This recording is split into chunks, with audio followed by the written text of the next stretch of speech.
And the stream is live.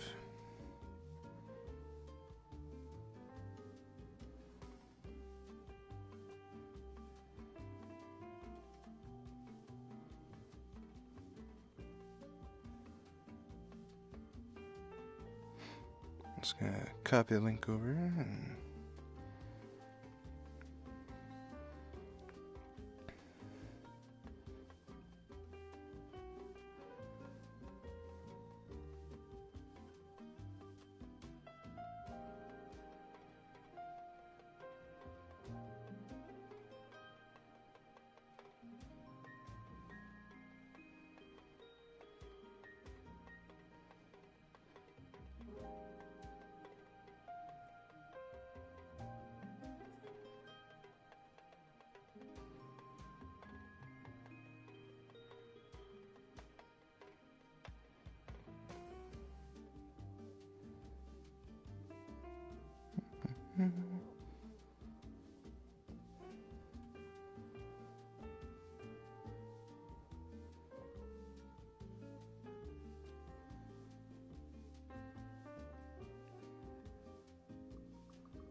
alrighty.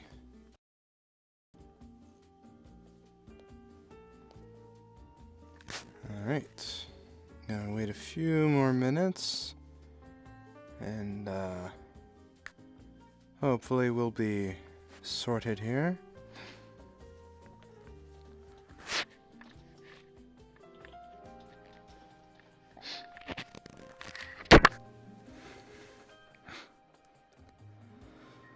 Alright. Well, I've already sent her the link to everyone I know, so I guess I'll start. Anyway, welcome everyone to the Gran Turismo Sport Update 1.34 VR live stream. So if you're not aware, Gran Turismo recently released a new update, adding in 5 new cars, a new track, and a new event. Not much else. Which is quite surprising, actually, compared to previous updates.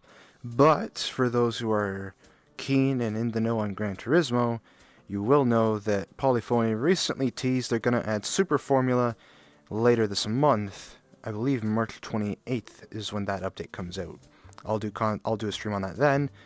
But in the meantime, let's go over the new content we got. So, I'll start with the GT League. They did add one new event. I believe it was in the Amateur League, if I'm not mistaken. Actually, they added a whole ton of new events. There's the Mazda Roadsters Cup. They've added a topless international racing course, shortcut course. And that was it for... was it? I was sworn that was it. Yeah, that was. And for the Amateur League, they've added a topless in Tokyo Expressway, South Outer Loop, for the Roadsters Cup Plus. Oh, there's another one added in there. Supra Legend was now added to the league with, let's see, Willow Springs International Raceway, Big Willow, Nürburgring Grand Prix, and a topless international racing course. So I gotta race the new and the old Supras for that. Professional League has Fuji and St. Croix Circuit 2 in the Premium Sports Lounge. All Japan GT Car Championships now has Dragon Trail Seaside and a topless international racing course, of course. Well, that sounds interesting to say. And that looks like all the new tracks for the Professional League. Endurance League, they've added a topless, of course, to the Group 3 Endurance Race Series. So that covers up the leagues. Let's check over in Scapes here. So in Scapes they've added a topless premier racing circuit nestled in the mountains of Japan. So they got some nice new shots there.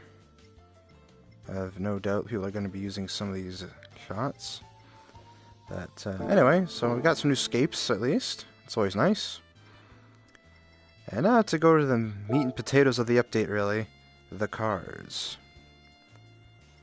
So, starting in Europe, there is nothing new for America. We have new from McLaren, the F1 GTR, which I've been told, where is it? There it is. Which I've been told is the short tail variant, the Kokusai Kaihatsu UK Racing variant. Interesting little lights there in the front of the hood there. But it costs 450,000 credits. It's a Group 3 car. Comes in at 600 horsepower, 480.4 foot-pound of torque at 6 grand. And it only weighs 2,315 pounds. So, sounds like a pretty good contender for the current Group 3 lineup. And then if we make our way to Mercedes-Benz here, they've added a new car as well. The SLR McLaren. Now, I remember this car from playing Need for Speed Carbon back in the day. And it was quite a powerful car back then, too. I don't remember the handling much, though.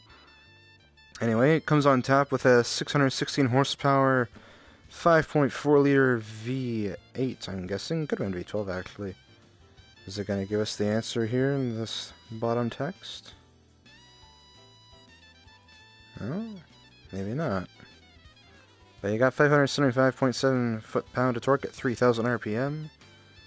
And a curb weight of 3,898 pounds. That's a pretty heavy car. Well, apparently, though, it says it's more than 441 pounds lighter than the SL55. It is a V8 with dry simplification. So, anyway, it's an interesting grand touring performance car of sorts. And then if we go down here to the Pagani section, they've also added a new car. They added the Huayra. Very powerful and interesting car. Running the 6-liter AMG Power V12. Twin turbos, I believe. Putting down 730 horsepower and 811.8 foot-pound of torque at 2,000 RPM. Curb weight of 2,976 pounds. It's actually a lot lighter than I thought it was going to be, which surprises me. And of course, it costs a whopping 1.3 million credits, so hope you have enough credits for that. It's also, I believe, the most expensive car this update, actually. The McLaren coming in at 600,000 credits. I forgot to mention that. The SLR McLaren. And then, of course, we got 2 new cars from Japan. For Toyota, we got the brand new 2019 Supra, GR Supra RZ. With the 335 horsepower inline 6, putting down 369 foot-pound of torque at 1,500 RPM. And a curb weight of 3,300 pounds thereabouts. So, that's interesting. But, yeah. I'll be curious to see how that car actually handles. And then for Mazda, we got a car that I've been waiting for a very long time, actually. The Unos Roadster NA Special Package. I usually want the NA Roadster. I didn't care if it was the Unos or not, but you got your typical 1.6 liter inline 4-cylinder with 117 horsepower and 101 pound-feet of torque, or foot-pound of torque rather, and a curb weight of 2,000 pounds. So, lightweight, low power, but gonna be so much fun, I guarantee it. And that pretty well rounds off all the cars we got for the update. And if we go, you have already seen from the leagues, of course, we got the new Autopolis Raceway, the International Racing Course, and the International Racing Course Shortcut Course. So I have not completed these race events yet, but I will at a later date on my own, of course. But for now, let's dive into the VR. NA Roadster lined up. We'll race on the International course. Ooh, we have a lot of options, actually. I'm gonna do noon. Actually, maybe I'll do evening. And, let's run with the Unos Roadster. Manual type, of course. I hit the race, didn't I? Ah, crap, I meant to hit time trials. I meant to hit the time trial version, not the race. Because the race is just going to throw us with a crappy AI. But they've at least patched in the previous screens. I don't remember if last time I showcased that or not, but the previous screens were a bit broken. You couldn't actually preview the car you were going to race. So glad to see they fixed that. I'm not gonna race a Gia in this though. I mean, I probably would win obviously, but I just want to drive the track normally. We'll go for evening again and pick the Roadster. Okay, it does it for the race, but not the time trial. That is interesting. That is quite interesting. But anyway,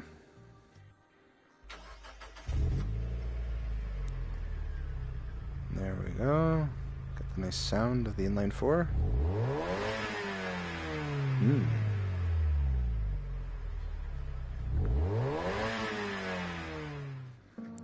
Okay, just gotta adjust my view here.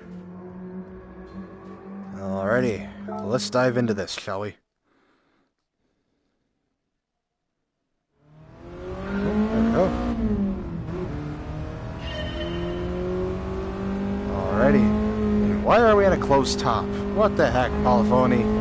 You showcased an open top.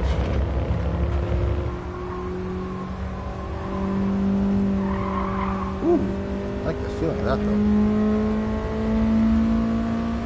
Revving out. 7,200 RPM there. I loving the look of this interior though. Yeah, this feels nice.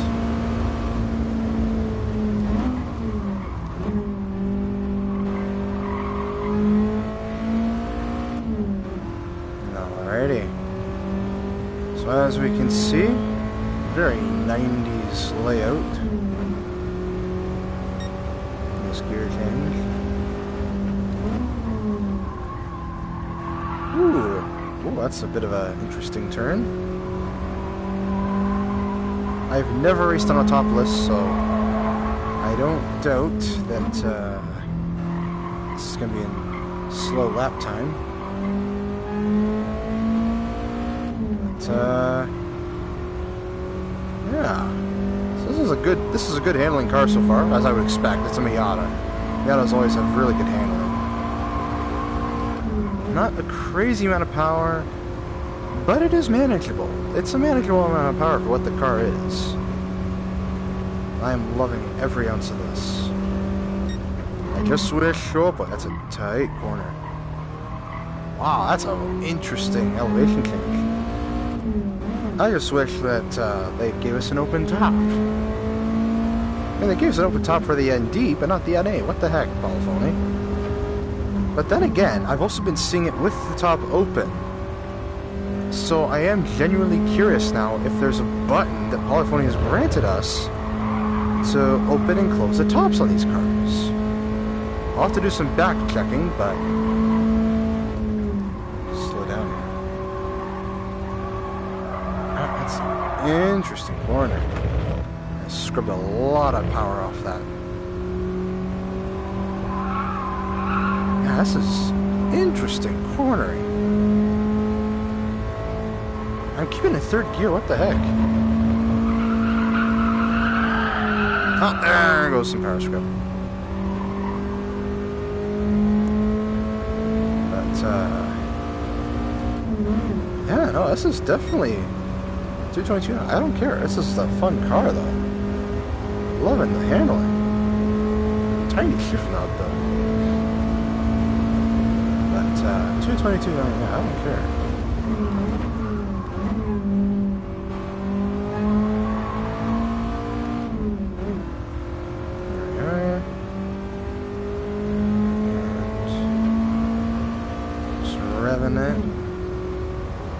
It's got a slow rev on the power, but when you get the rev range here, it's definitely got some torque to offer. I'm already faster than my previous laps, so that's always good. Keeping it tight. Yeah, the funny thing I'm starting to get the feel, though, is this is great for a car like this, you know, small, lightweight, low power, not too bad. My concern is going to be when I go into the Pagani, because this is going to be it's a quick car. I don't know how it's going to handle all these tight corners and whatnot. I think this is the blind. Yep, there's that corner. Ooh, I cut in a bit too tight for my liking. Loving this downhill. This is definitely feeling good. Hey, Pascal dude! Long time no see, man. Welcome to the stream. Man, oh man. And... oh boy, I should not have held that. Ah. Like, it doesn't give me any indication that I should change gears or not. It just... no mention of braking at all. There's my ghost now. You can see him there. Yes, definitely testing all the cars. This is the first car I'm testing so far. Come on. Hold on that. There we go. Yeah, I didn't expect it to be a fast lap, but there we go. 220. See? I'm doing good already. And I'm already ahead of my ghost there, too. Hey there. We can't have handlers for my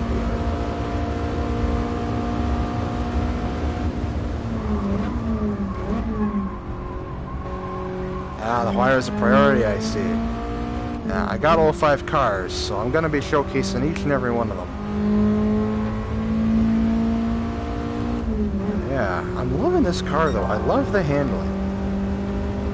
This is definitely going to be one of my... there's... Dang it, I took that corner too wide. This is definitely going to be one of my go-to cars now, next to the Integra Type R.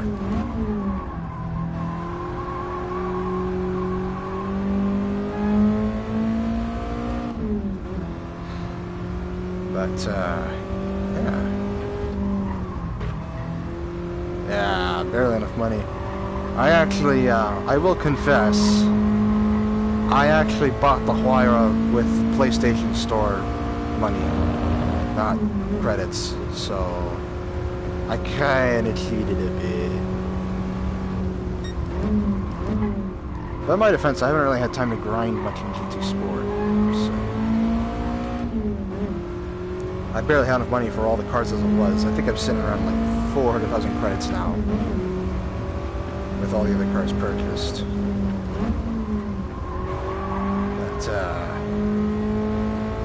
Yeah, though, speaking of the Miata, though, I mean, this is a fun car. Every car on PSN, that's a lot of money, dude. I mean, I'm not that level of rich, but, you know, if you don't have priority to grind every time, that's a viable option, I guess. Yeah, what corner was it? I scrubbed a whole whack of time out of it. I think it was this corner right here, actually. Yeah, it was this corner. I can feel the tires starting to grip. No, I played that too safe that time, actually. I wound up a bit slower. Huh. Well, I'm going to stop the car so I can admire the looks. Here we are. Let's see. The wheel says Unos for starters. It's a Momo wheel, too, actually. Pretty basic gauge pod. I mean, it's a 90s car. At least in 89, actually. Super weird, yeah. Yeah, I know. I'm definitely getting that vibe. I like the little pillar here on the window. We got closed top. Excuse me. Again, I wonder why I can't open this top. I want to know. But, yeah. We got a nice mirror here. We got vents. We got blank switches, of course. We have your standard 90s audio and climate controls and vents. Let's see, window controls. I believe this is a 5-speed stick, if I'm not mistaken. Yep, only 5 gears. And where's reverse? Ah, down here. So you can see that beautiful 5-speed stick. It's really tiny. But, yeah, you can see the whole mechanism actually for the top. That's pretty cool. It's really detailed. I love it. If we look back here, we got a little shelf for storage, and looks like a lockable arm glove box here. I don't think there's even a glove box in the front, actually. They moved it here. Very noticeable belt buckle, parking brake, hazards and light switches, and all the good trimmings. Turn signal stock, wiper stock. Yeah, overall, love the interior. I love the finish. Hang on. Oh. It is compressed. Ah, yeah, I figured that. I want to see something here. Hey, we got pop-ups! Look at that! Look at that! We got pop-ups!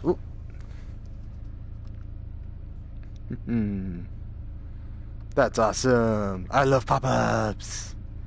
That's cool. I'm gonna have way too much fun with this.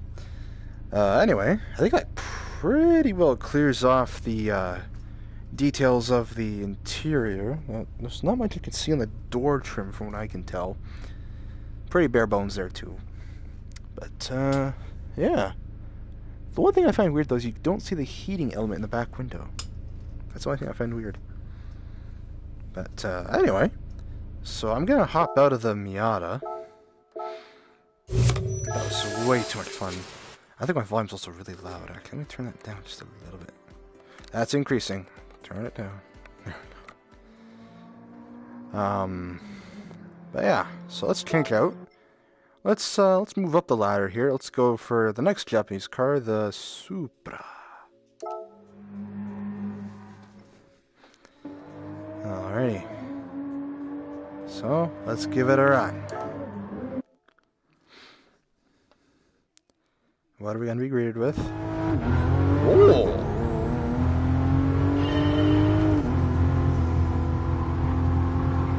Okay.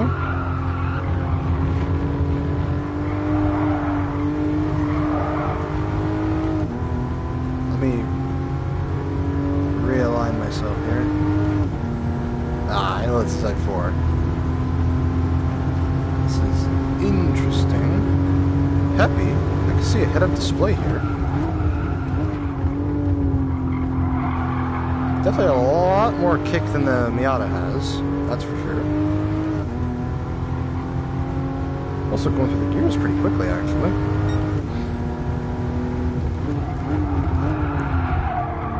There, keep it tight. I should also mention, actually, beforehand, when I bought the cars, I also switched over the tires to Super Softs in advance. So if you think the cars are handling this good off the bat, I hate to be lying to you.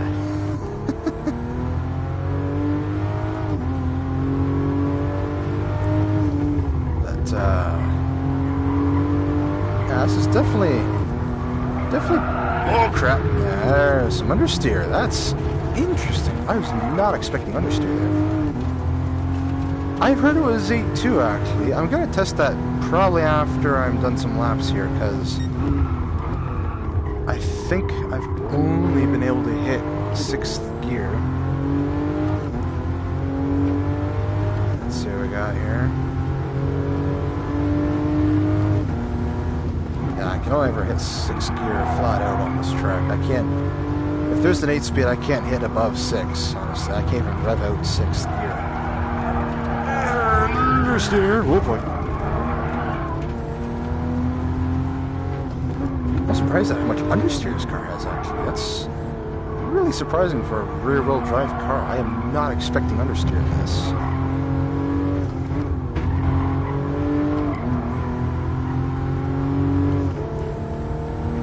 Cruising gear, it makes sense, and then you have 2 overdrives. It actually makes the most sense for fuel economy's sake.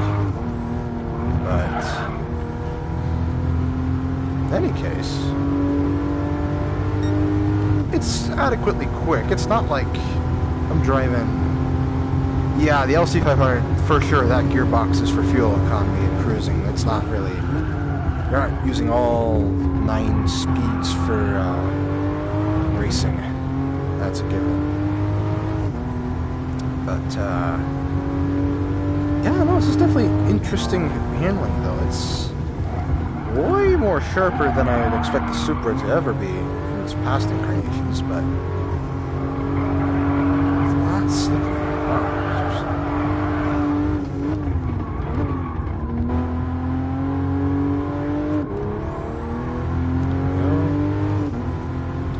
north.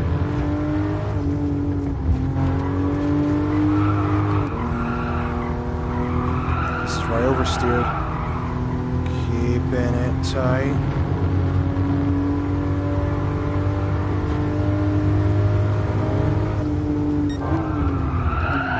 Oh no! I overcooked that. Oh, I overcooked that so hard. Actually managed to overrev it a bit. I don't even think this thing has a high rev range either. Or to be fair, none of the Supers ever had a high rev range. This was all inline 6s, but still.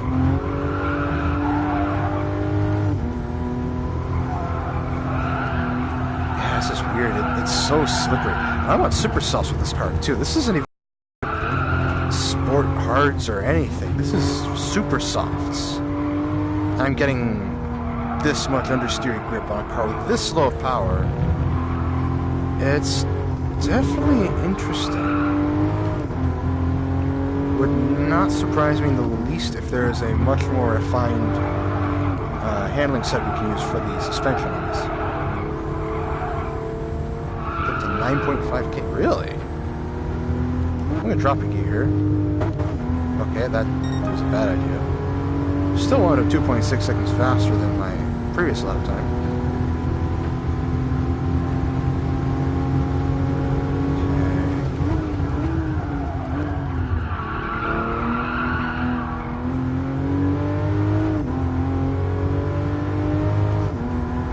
There's no way you're getting out at 9 grand on this one unless you remove a limiter somehow.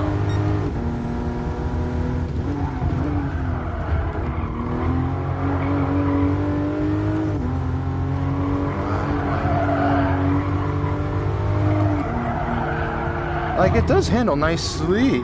I will grant you that. But the ratio is just... The ratios are way too tight for my feelings. Personally... Ah, crap, I overcooked it again. Personally, I think this car would benefit more from the standard 6-speed. Because the 8-speed, it's just... It's forcing the other ratios to really... There's my incident from earlier. Huh. Interesting. I still can't beat that. Maybe I can. Ah. Really? No. I oversteered it. Understeered it, probably. I'm just full of this guy. This definitely has some weird corners, though.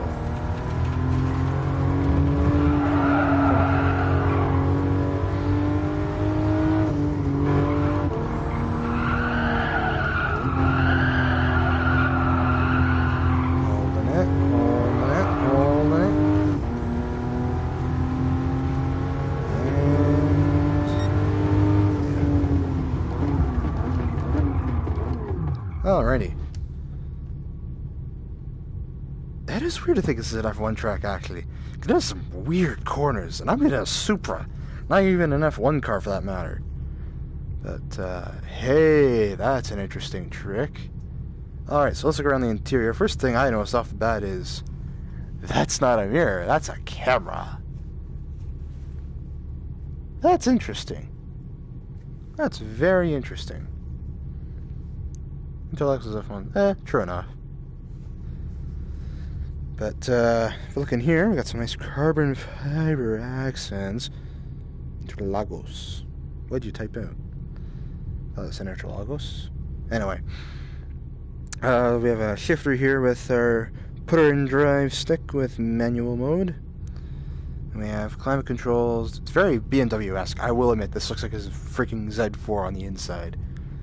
I actually... Fun fact, I did get to look at the new Z4 at the Toronto International Auto Show a few weeks ago, so I can vouch for the interior being very BMW-like, even though it says Toyota on that infotainment. But if we look at the gauge pod here, we've got a interestingly curved out tachometer, from what I can tell from the glare. We have our fuel gauge, we have our engine temp, and we have not much else. tripodometer, our odometer. Yeah, there's not much. What's your rev out to? 65 is our red line, looks like. Let's see, the handles look about BMW-esque. The steering wheel looks interesting. Let's test. I'm gonna put my foot in here. Oh, it is an 8-speed. Well, would you look at that? Interesting. Interesting. Look at that. 8 gears. Very interesting. Yeah. Let's see. Is there anything else to look in the interior? Nice red trim seats. Yeah, I can't believe it's an 8-speed in this, but for fuel economy, it makes sense. We've got some visors that I can't quite see, really. We have some dome lights. The VR is glitching out because I have an object right here in the camera's view there. But yeah, nice little seamless vent control. I do like that touch. That looks interesting. Is there much else? There isn't much in the back. There is a trunk of sorts that I can see.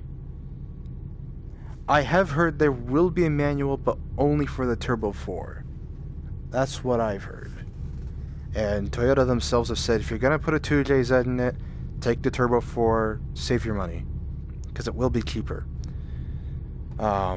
What else? There's not much else to really notice. There's a nice little side window back there, though. And that looks like the old push-to-lock switch from 2000, even earlier.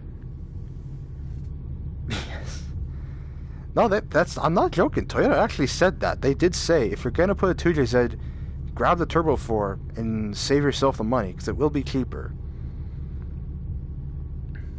In fact, I think the Turbo 4 only puts at about 250, 255, possibly. I mean, it's a competent 4-cylinder for what it is, but at the end of the day, if you're going to put in a 2JZ in it, like Toyota would probably put, they want you to get the Turbo 4 so it's easier to swap out. And even then, the whole thing of easier is really up in the air at that point. But, well, the problem with 2JZ, the reason that... I'm going to have a discussion here. The reason that Toyota doesn't put a 2JZ in the Supra is because it doesn't comply with emission standards of the modern era. Now, if your response to that is, well, they just make it comply with emission standards, that's way easier said than done. There are so many factors that go into engine design to make it meet emission standards, and to still produce power on top of that. Now, I'm speaking of this as I'm in my 2-year automotive program at a college, but I will tell you, there is so much that goes on in an engine to make it emissions compliant. If Toyota were to make the 2JZ emissions compliant, they would spend so much money in R&D. It'd be a whole new engine by the time they're done with it, essentially. But yeah. Anyway, mini rant over. Let's go to a different car.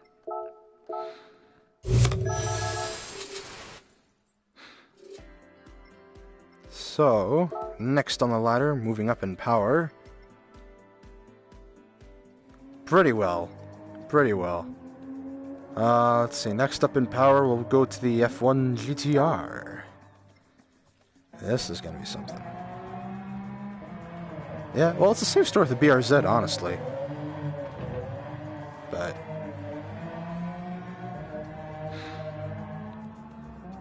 the other thing to think of, too, though, is... I'm pretty sure Toyota has actually gotten rid of all the tooling they used to make the 2JZ. So, if they were to make the 2JZ again, they'd have to either buy back all the tooling they sold off to people, or they have to remake all the tooling for the engine from scratch, which is still going to be way more money than it's worth. But, in any case, let's run with the F1 GTR. This will be fun. Cool.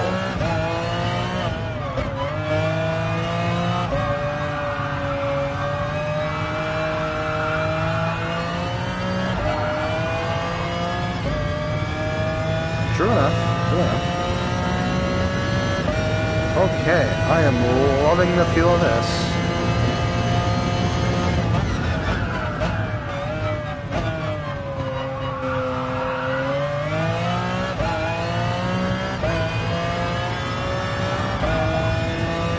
There we go. Okay, so F1 GTR. Oh crap! I forgot to brake.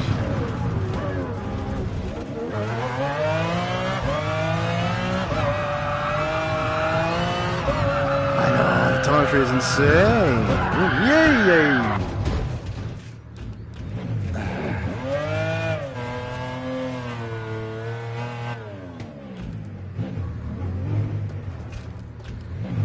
Gotta do that 3.2 in here.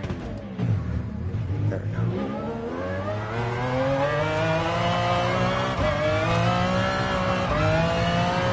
That is a very high-strung V12.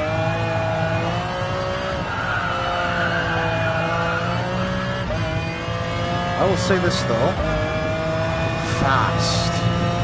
If there's one word to describe the F1 GTR, it is fast.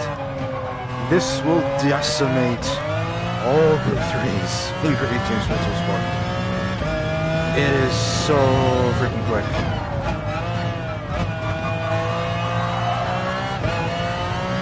Bop Destroyer, I think so. For what I've heard, actually, I think it is getting a pretty heavy nerf, possibly.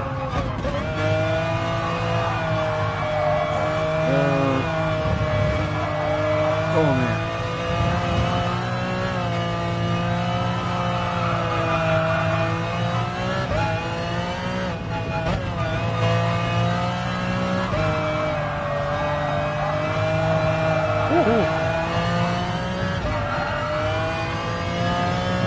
That is fast. That is very fast.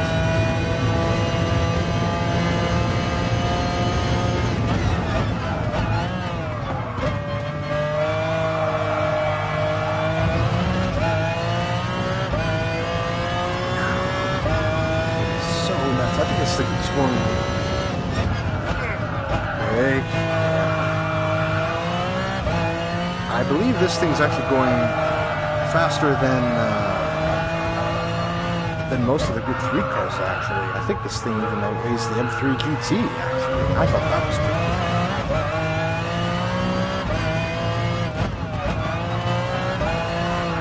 Like, I mean, if the speed sense ain't telling you already from what you're seeing, then I'll just say off the bat again, this thing's fast.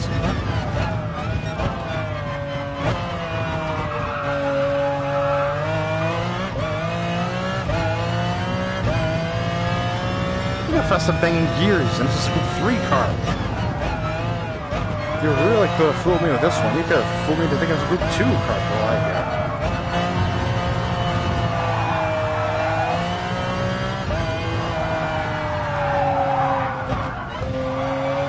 I will say this though, it does feel more manageable than a car with more aero, like this car.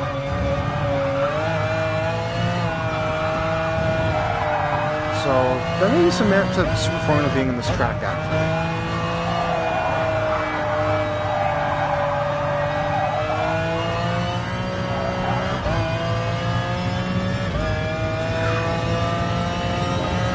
There we go. So quick. I ain't doing more than 2 laps with this thing. It's so freaking quick around this track. Oh, man. Okay. Let's look around, shall we? So first off, center seating position, as is trademark of every McLaren F1 ever. Very huge wiper right there. Like, that's a huge pronounced arm. I am actually surprised. What else? Very big roll bar, as you can see right across my line of view here. It also protrudes actually into that end of the chassis, looks like. Excuse me. What else? We've got some seating here reserved for, I can see that, looks like a fire extinguisher of sorts, fuse panel, some more racing equipment. We have a whack of switches here. I can't even read what all this means because the camera won't let me go any further. But I can make out the yellow button is start, the flip switch beneath it is ignition, fuel power is beside that in green, fuel reset right next to it. There's not much else. Let's see, do I have turn signals? Yeah, if we have turn signals, I can't see them. So, we have 2 vents, one there, one there. We have rear and front. I can only assume that means brake bias at this point. We have acknowledge, display menu, and backlight. That's pretty cool, actually. That cable moves with the wheel. That's pretty sweet. Very race spec wheel, of course.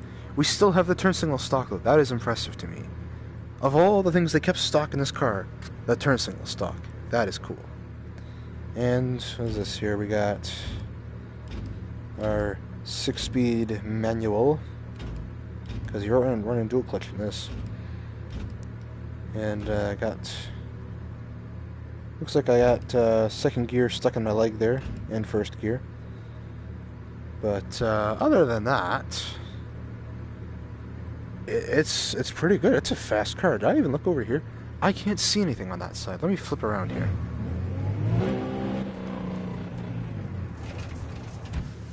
Yeah, let's hit the wall. Sure.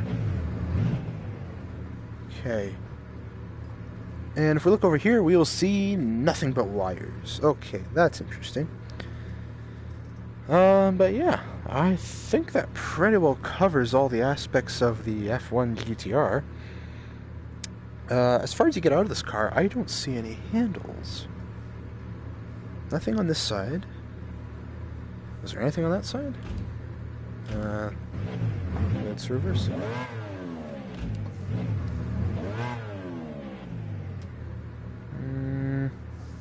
I'm not seeing a door handle there. When you're in this car, you are in here for life. NASCAR style. I don't see how. Unless you break the glass, maybe. Not even roof access. Go figure. Interesting. Well, on that shocking revelation, what do we got? What's our red line? $8,000. That's always cool. But, yeah. Alright, so that's the F1 GTR. Really freaking fast.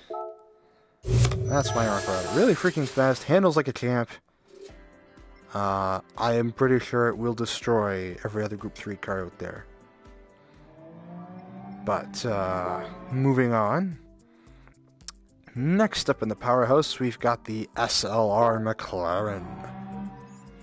Now, this car I'm used to driving in carbon, and then it had a pretty boaty experience, I will say that. But, let's see how boat-like she handles. Let's see, loading in, loading in.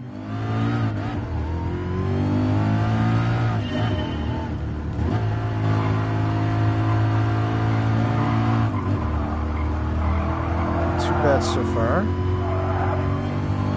Actually, a lot more nibble than I was thinking it would be. Interesting gauge pilot, I will say that.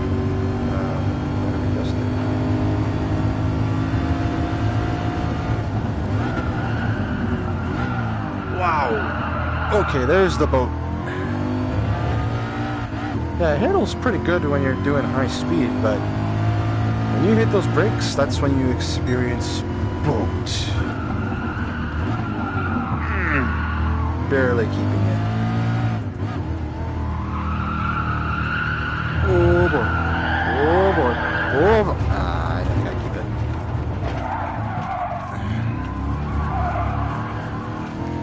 Yeah, this is, if anything, this is a high-end grand tour. That's all this car is.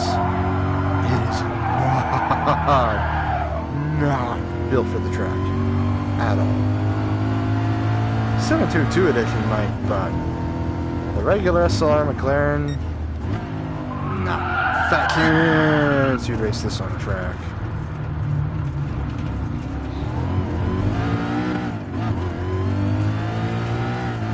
But, this is extremely boaty.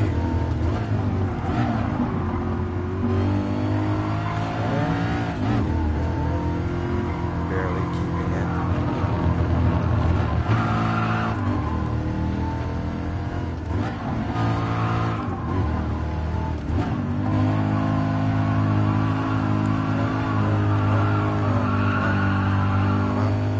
Second gear, darn it.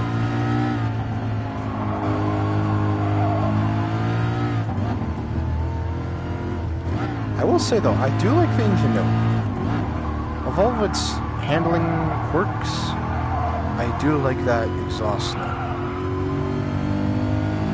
Supercharger. You can hear the small peaking whine of the supercharger.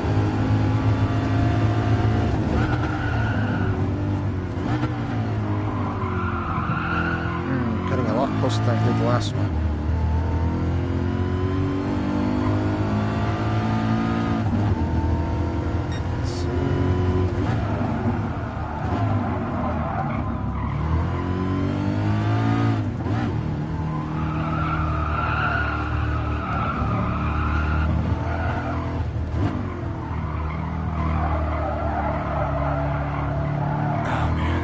So little input I can put in that.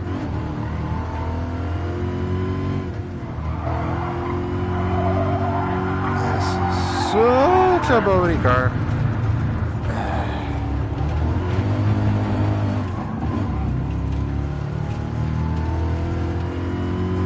I swear this car just like... the handling's gone. There's the understeering. I'm gonna try and get a third lap in on this, because I know I can handle this course. The car is just too darn boaty.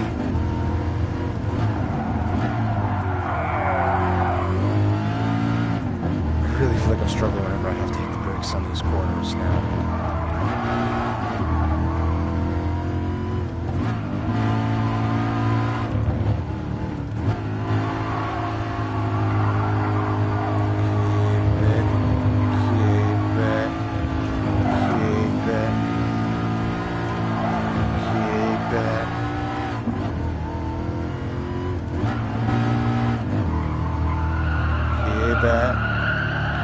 Back. Tires are screaming every time I take that corner. Because I know I can do better.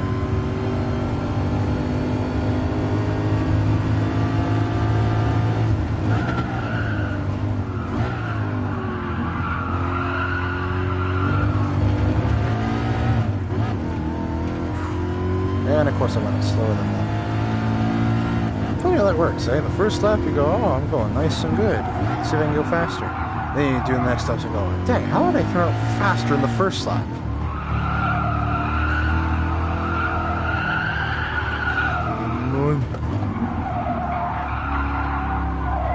Oh, that's so just...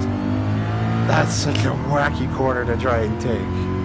I am going to hate myself on my wire next. Come on, keep it, keep it. No, keep it. Dang it. But this is the corner where I screwed up last time.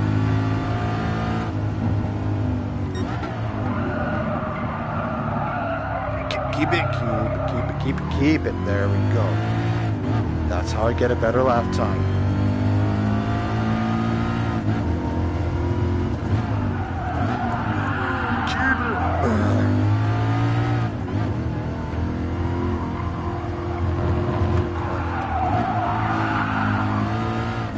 To break mid-corner of that.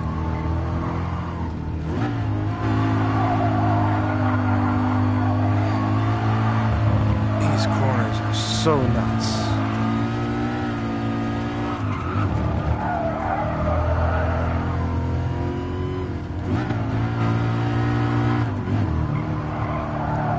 Keep it. Oh, there we go. And I was only 2-3 seconds faster than my last. So. In any case, let's take a look at what we got here. So, Mercedes SLR McLaren, a 616 horsepower, supercharged V8 powered Grand Tour, in my opinion. You're given an automatic with sport shift.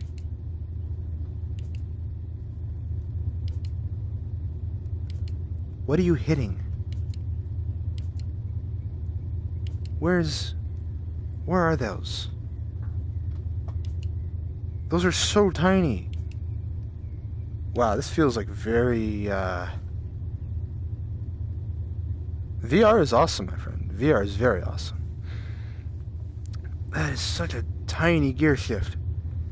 Of course, this is like the early 2000s. Paddle shifting in road cars was very weirdly done.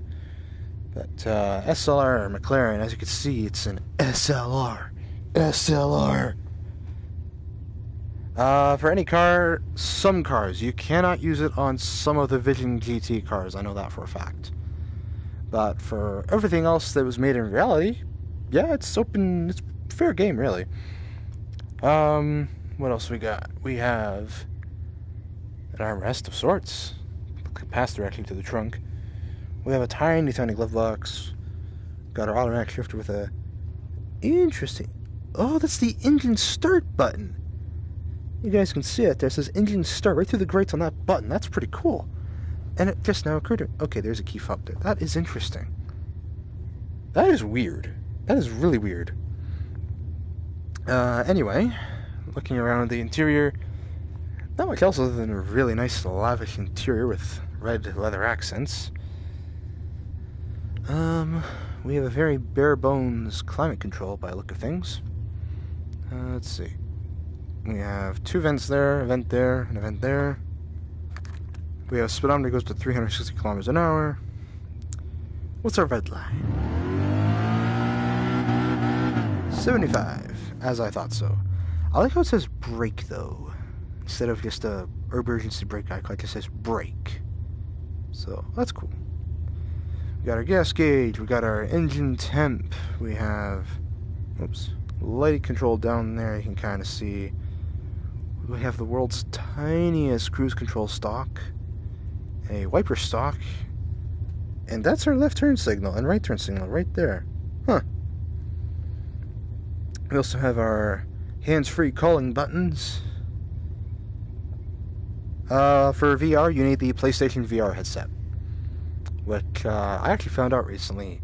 If you're in Canada, EB Games is now selling refurbished PSVR headsets for about $200 with the platinum price. $189 if you have platinum, $200 if you're buying regular price. So it's a cool little fact there if you're looking at buying a PSVR headset now that they're kind of getting cheap. We have a seat cover, and looks like a handle there. Yeah, EB Games has been in Canada for a long time, dude. It's yeah, I'm guessing you're probably from Australia? Just how you worded that one. Let's see, we got rearview mirrors. There's not much else. But yeah. Hey, cool. Cool. Yeah, I know, I figured that, because I know EB Games, EB Games exists in Canada and Australia specifically. I think it's called a GameStop everywhere else, though. But, yeah. So, I think that pretty well covers my overall interior review of the SLR. There's not much to look at, honestly. It's a really basic car, if I'm honest. Like, as far as interior accents go. But yeah. So, let's hop into the final car of the update. Let's just do that. And now we'll hop into the Pagani Huayra. I'm actually a bit nervous about this one. And in fact, I'm gonna double check. I have super softs, okay. Alright, so let's give this a run. I can hear it in the background, it's pretty nice. Alright, let's see how I fare in the Pagani Huayra.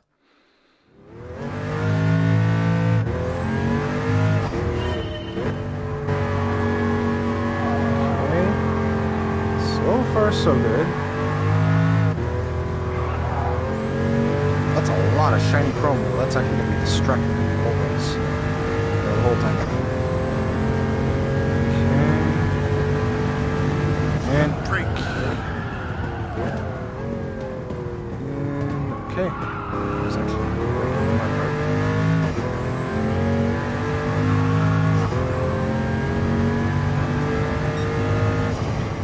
Brake. Oh no! Ah, crap. Oh no. Ah, crap.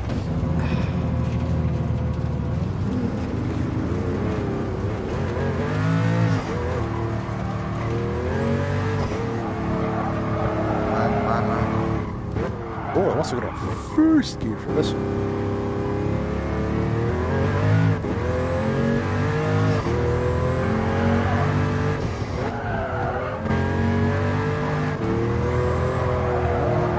Oh boy, oh boy. Oh, wow, I kept that one.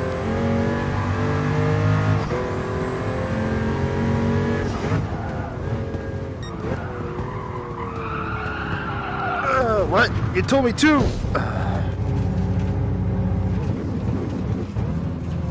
Yeah, okay. As I figured, this car is so ugly. Like, you're driving it along at a normal pace, you're like, okay, this is pretty nice. But then you go to hit the brakes. And that's when you really feel all... What was it again? Like 3,000 pounds of weight this car has?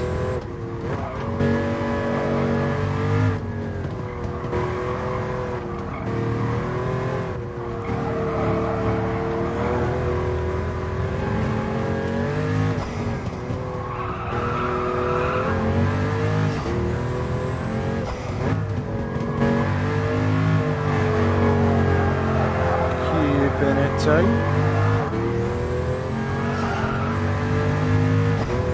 Alrighty. Just realign myself here. Brakes. I have such a hard time seeing where that rumble strip is on the inside. I never see it till the last second.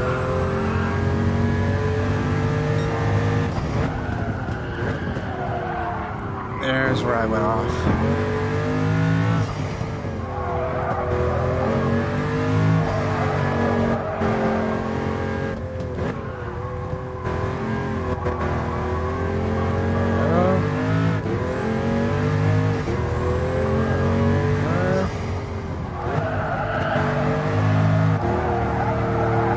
Keeping it tight.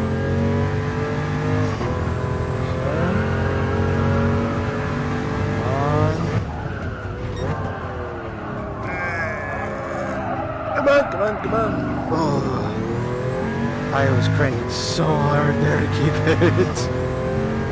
Oh, I am so lucky that I barely kept that intact.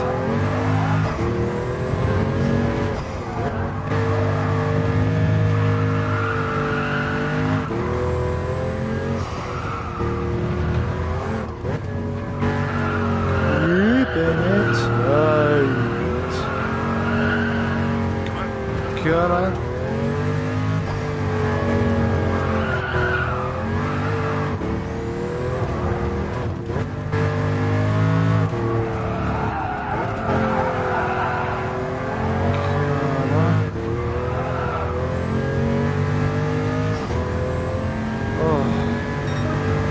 Okay, I don't think I'm getting into another run at that.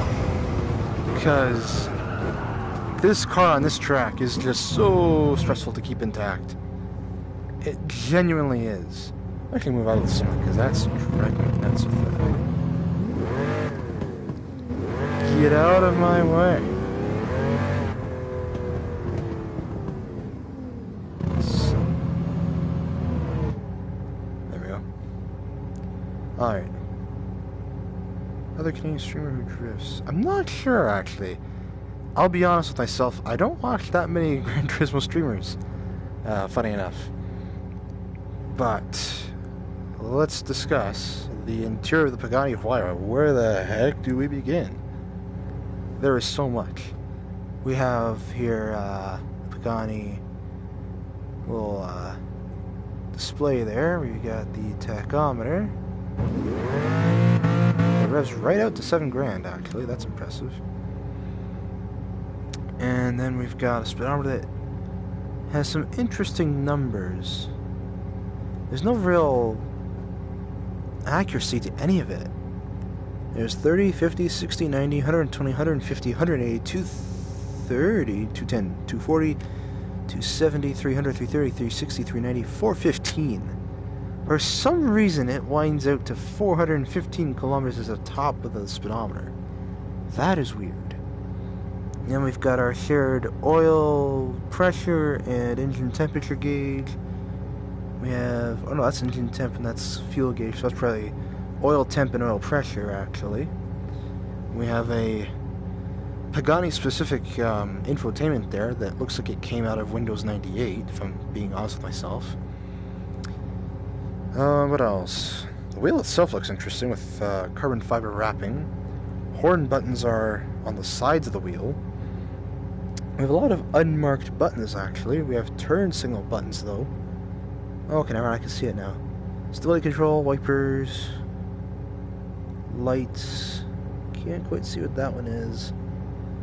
We have some toggle switches here that I don't know what those do. Anyway, there's some description there that's really hard to see because of the freaking sun. Everything in this car is so shiny, I can't actually see anything right. But, what else do we got? We have some really nice brushed aluminum paddles. Those look nice. We have a lot of whole smacking whack of chrome. We've got, looks like some nice speaker system back there. We can see the Pagani badging, more carbon fiber. We have a nice roof, might I add, a nice glass roof. What else? We have some pulling door handles there. We have these weird holes in the middle of the seats. You can actually see it on the driver one even a little bit. We have a parking brake that you can pull up there. We have a shifter right here. You can actually see the linkages. That's the one cool thing I like with the Paganis, really. Is that. Also a nice little fun fact. That's the key right there in the center. And you will notice it looks like the Pagani Huayra. Nice little attention to detail, if you will. There's a ton of other switches in here that I can't even make out what they are, or what half of them do, really. That's a very faint turn indicator, though. But, yeah, there's not much else to really say. I mean, there's so many wacky things in this car. Even the toggle switches up there, man. I think those are for lights, even. But, yeah, it's just wrapped in carbon fiber. Every square inch of this car, basically, is carbon fiber.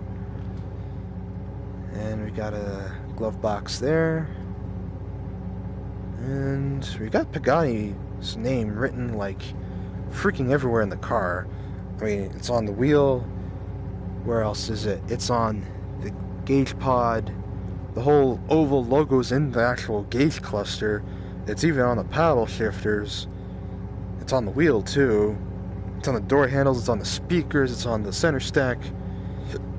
It's even in the freaking shifter linkage.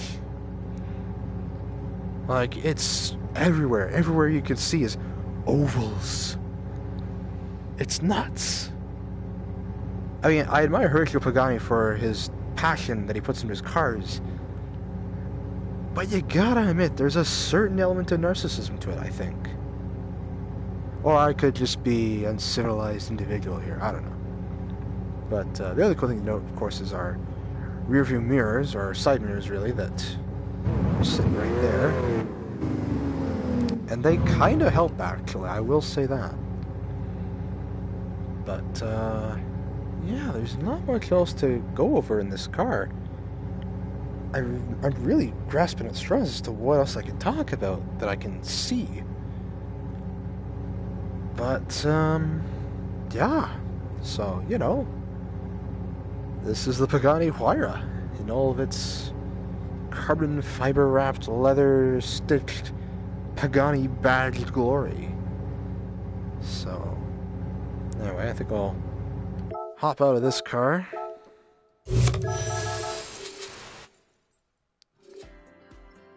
And change out to the Miata again, because I love the Miata. My favorite car. But I am curious actually. I'm going to go into my controls if I can here. Advanced settings, video settings. No, I don't have video settings. Can I even adjust my controls? I cannot adjust my controls. That's interesting. Let's just through here. Options. Controllers. Where am I here? There I am. Okay, hide, ghost, left view, right view. Yada yada yada. This is probably a boring point of the stream here, I will admit. What else? Could probably toggle some buttons here.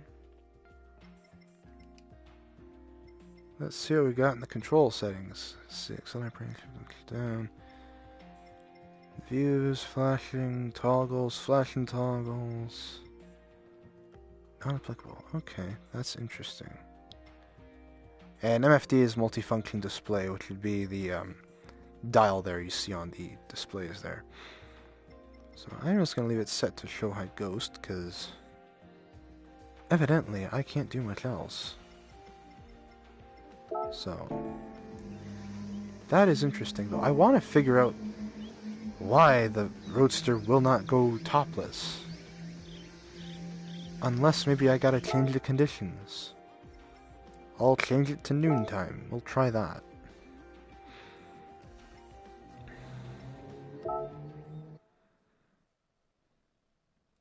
Let's see. No, it's still a closed top. Why? And if anything, I've just made the entire gauge setup way harder for me to see, actually.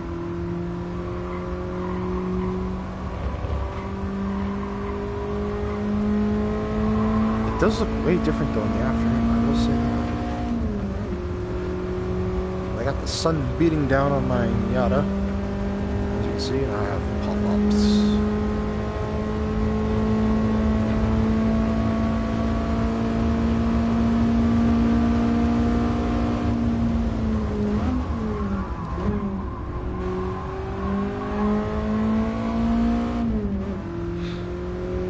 That is interesting. I actually genuinely am puzzled as to why they advertise it as being topless, but give me a freaking hard top.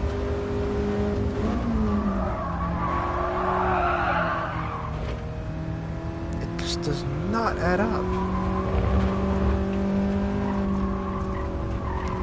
Unless... what if we change up the track?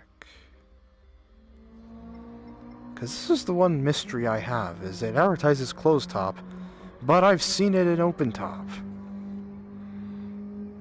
Like, it shows in the freaking scapes, or at least in the wallpaper that Gran Turismo has given, with the top down. I want to solve this mystery. So I'm going to go to Tokyo Expressway here. There it is. And... what can we run? We're gonna run the south.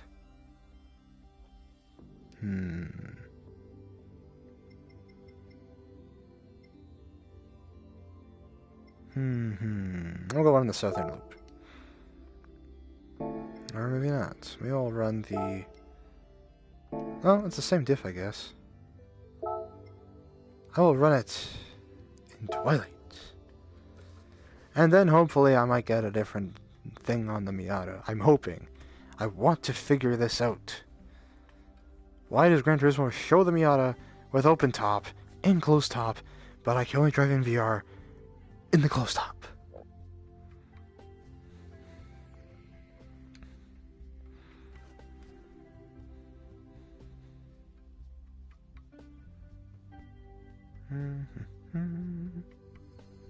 Loading.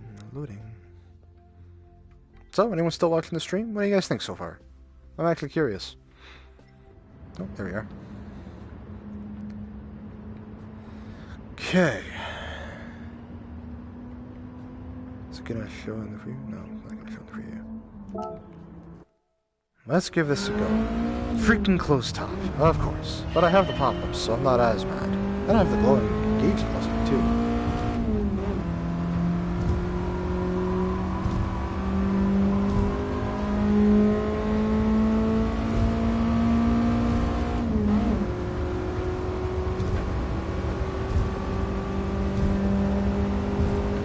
This feels nice.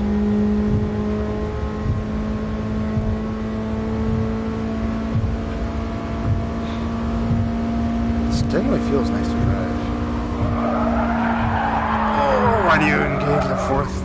The indicator at the mid corner, though.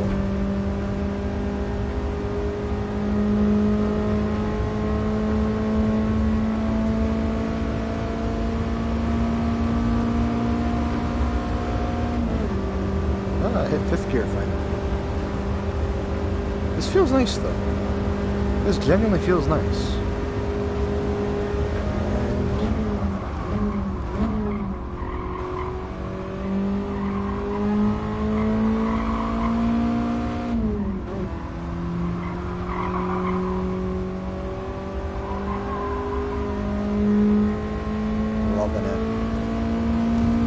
Freaking love it.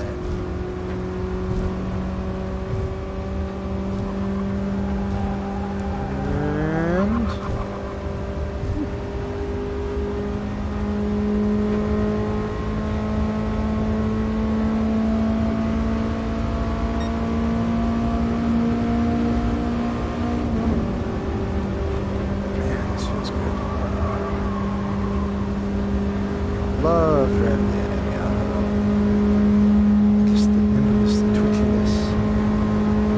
Analog feel, chuckable ability, chuckability, I guess. That all feels nice.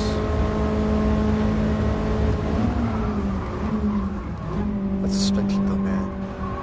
So soft by today's standards. Just the entire nose just dives as soon as you hit the brakes.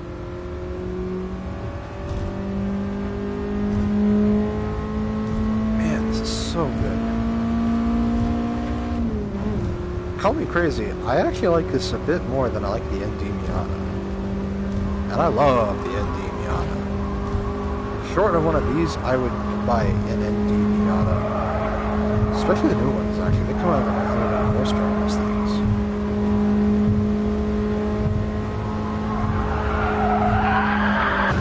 Why do you tell me I can hit that in fourth? You lie. Yeah, I mean, it just looks so nice.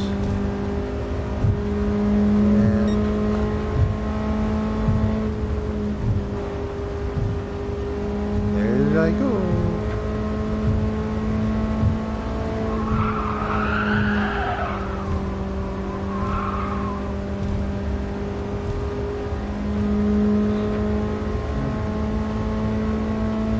This genuinely feels nice though to drive at night. I just wish that I had a freaking open top.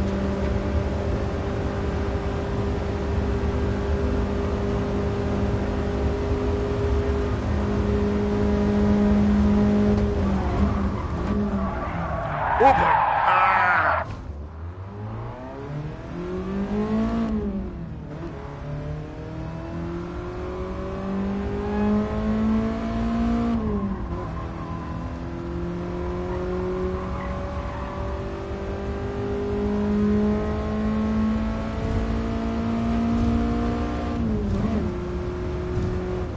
But even so, I want to figure out. Tell me, Polyphony, why do you tease us so? Genuinely. Like, what the heck? You know? Let's see. That just popped in reverse, and I don't know why.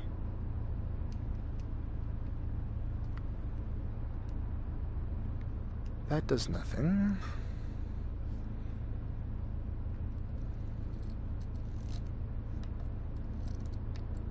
That does nothing. I'm actually feeling around in the controller right now. Let me grab my DualShock. Where did I put you? There you are. If I tap the touchpad, that's hazards, okay. Did not know that.